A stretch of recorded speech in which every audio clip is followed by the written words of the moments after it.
Welcome back and thanks for staying with us. We're still reviewing the front page review, talking about stories within the Punch. Okay, so I have the story of the data voice services of Airtel. They said 3.6 trillion. Money. Yes, they said MTN Nigeria Communication PLC and Airtel Nigeria collectively generated about 3.67 trillion from their data and voice services in the first half of 2024. An analysis of their financial results showed.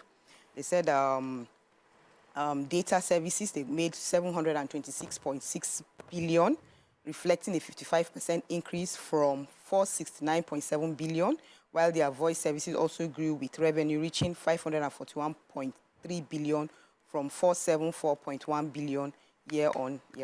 They said the operator, which has been serving Nigeria's vast population for 2 decades, attributed this growth to enhancement in service quality and the robust demand for data services. Have they really increased their services like that? My one naira. They said Airtel generated 2.4 trillion, while MTN raked in 1.27 trillion, resulting in a total revenue of approximately 3.67 trillion from data and voice services over the 6 months. So, okay. I have the sad story, but justice has been meted out. Federal High Court sitting in Kano on Thursday sentenced a 67-year-old Lebanese, Zu Aka, to 14 years imprisonment for sexually exploiting 2 teenage girls. National Agency of the Prohibition of Trafficking in Persons, Kano State Command, arraigned Aka with 2 counts of trafficking and sexual exploitation.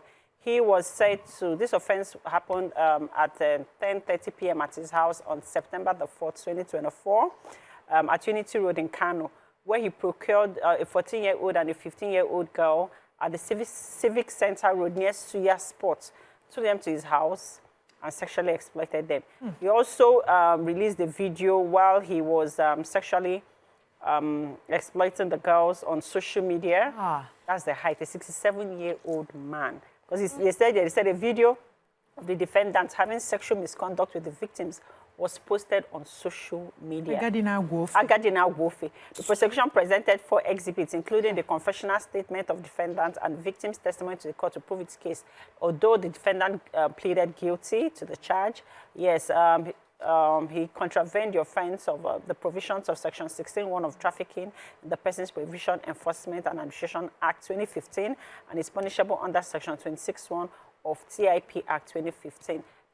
Then he was also told, aside from the 14 years imprisonment, he was also told to pay 2 million naira additional fine for the offense.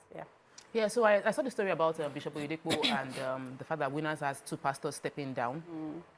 And the reason I'm taking the story is because we hear a lot about churches and that there's no corporate accountability within the church. So the Board of Trustees had made a rule about age limit for when pastors have to retire. And they created a tenure that if you get to this position, you can serve for 2 tenures of 7 years, subject to Board of Trustees approval.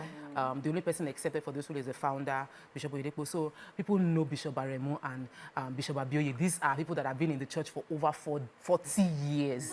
They've served in the church and they are getting to step down next week. I know they will be honored, and I just want to acknowledge, because we're in a world where everybody just wants to step out and do their own thing. But to see people that have been able to stay in an organization, build the organization for over 40 years, they deserve all the celebration. Moving on to Daily Sun, major headline. Wike's men floor Fubara. Oh God, sensationalization. Can we just focus on the news? NNPCL fuel marketers fight over 15 billion naira debts. Nigerian Airlines in their financial crisis. That's from the NCAA. No soldier, civilian was attacked or killed in Lagos or Imo. That's from the Army. PDP BOT demands NEC meeting over river crisis. Others. And federal government lacks knowledge to fix economy, says Atiku. Anxiety as health workers threaten showdown. Who has what story? So I have federal government, according to Alhaji Atiku Abubakar, former vice president of the nation, saying that the federal government and the president Bola Ahmed Tinubu's administration lacks the knowledge to fix the economy. He said that because of the incessant hike in the increase of pump petrol price, this is showing that he cannot handle the economy. So he says Tinubu's disorganized and insincere approach to managing the country's fuel subsidy, which he claims has plunged the nation into an economic crisis, will not stop. he posted on X and lamented the strangulating impact of the economy and the policies on Nigerians, particularly highlighting the soaring inflation that has severely affected the material and well-being of the citizens. So he says, and I quote, "The haphazard and disingenuous approach of the current administration to fuel subsidy management has been the reason we are in this current economic crisis in the country. As things stand, there will be no let-up in the escalating inflation rate, which is drowning the material well-being of Nigerians," right? Meanwhile, National Association of Nigerian Students, as NANS, are urging the federal government to channel their energy towards development and massive investments in the CNG we've been talking about as an alternative to petrol. The president of the Senate at NANS headquarters, Akinteye Babatunde, made a statement and expressed concerns over the persistent fuel challenges we've been having. And according to him, he said the CNG represents a more sustainable, affordable, and cleaner energy source that could reduce the heavy reliance on petrol, which has negatively impacted the economy. So we are calling on the government to take bold steps in establishing CNG refilling stations across every local government so that people can have access to it. This is what we are talking about. Exactly. That's also, we also need what they call testing time. You know, we need to see the people who are using it, see how it's working, see the challenges it's going to come up with. If all of us inside the CNG, and then I walk the fuel. So we need to take it. This is what you're speaking about. Because it's only one day. Yes, exactly. One step at a time. So let's not rush. Let's take it gradually. We're already having CNG refilling stations. It's not a lot yet. More will come, but let's give it time. All right, Amaka. So the Nigerian Army has debunked reports circulating in some online media outlets claiming that troops were attacked and several soldiers and civilians were killed at a council area secretariat in Imo State. The acting deputy director of Army Public Relations, 82 Div Lieutenant Colonel Jonah, in a statement issued in Enugu, described the online reports as having no iota of truth and fiction of imagination of sympathizers of dissident groups. Yeah, because as you can recall, sometime October 3rd, 2023, local government headquarters of Isialambano built and maintained Republic Front was set ablaze and destroyed by IPOB and ESN criminals, right? And then during that attack, shots were fired,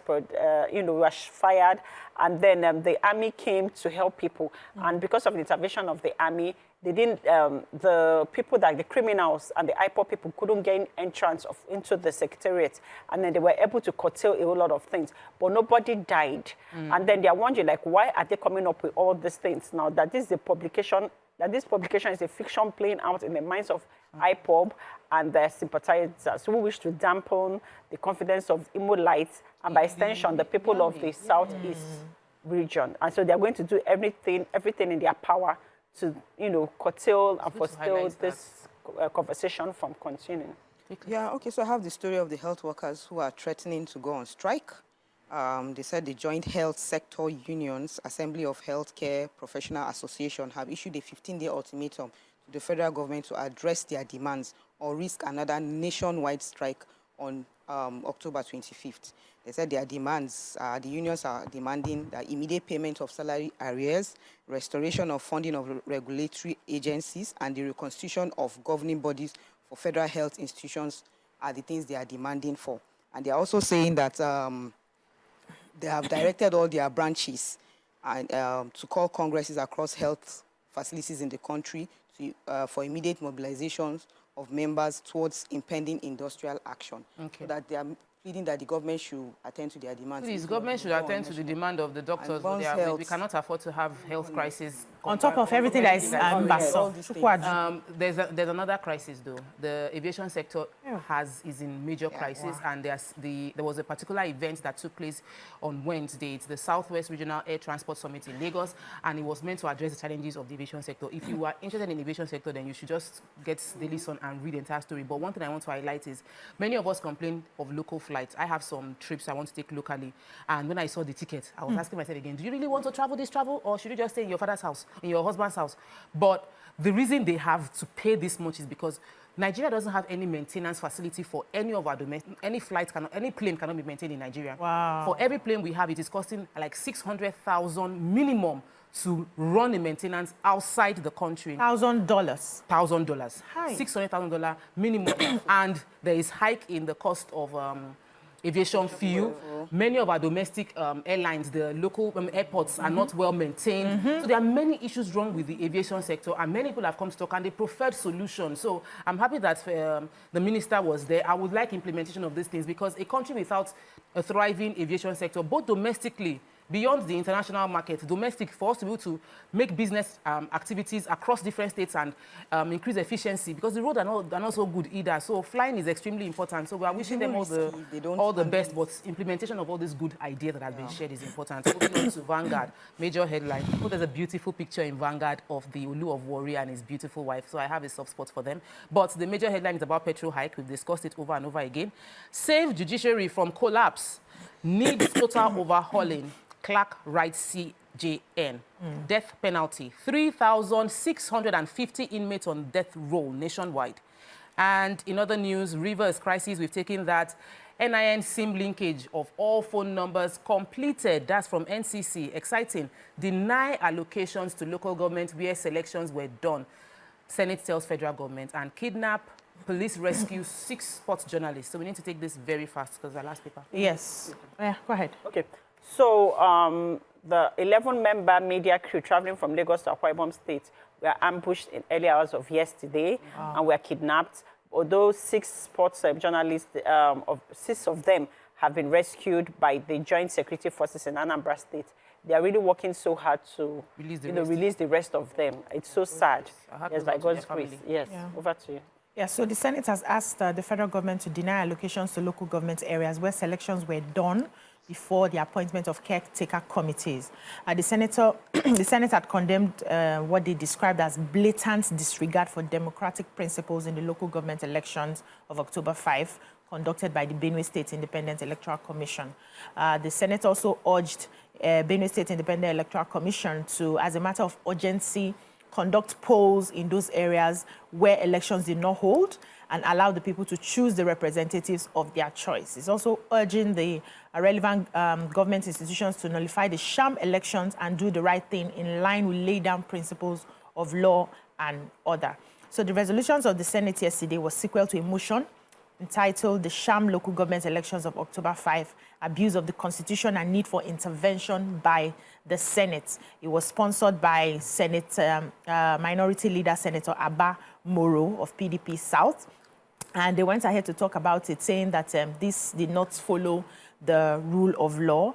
They said, there was something they said in most places, it seemed like they were having local chiefs, you know, putting the crown on the person who they have chosen. More like you come to a palace and then they say, okay, you are the local government chairman of this one, you are the local government. It was not done constitutionally, and that has to be dissolved and, you know, go back to the right. All right, that's what we can take on front page review for today. Sadly, Abuja yesterday, the world commemoration of World Day Against Death Penalty. Some people have said that we should abolish death penalty in Nigeria, that we have the highest number of people that have been sentenced to death in Nigeria in the sub-Saharan African space. Maybe because of our population. But we have not killed them. But we have not killed anybody. No, let me not use that word. Nobody has been executed since 2014. So they are saying, don't just abolish it and find other ways of punishment. Out of the 3,000 people, there are 11 women that are on death row. And so how do we deal with this? Sometimes we see some crime and we feel like it is death that these people deserve. But who are we to judge? Let's leave it to the justice system and the legal and the lawmakers to solve that problem. That's what we can take on front page review for today. We'll take a quick break and return. We have a hot topic. Stay with us. We'll be right back.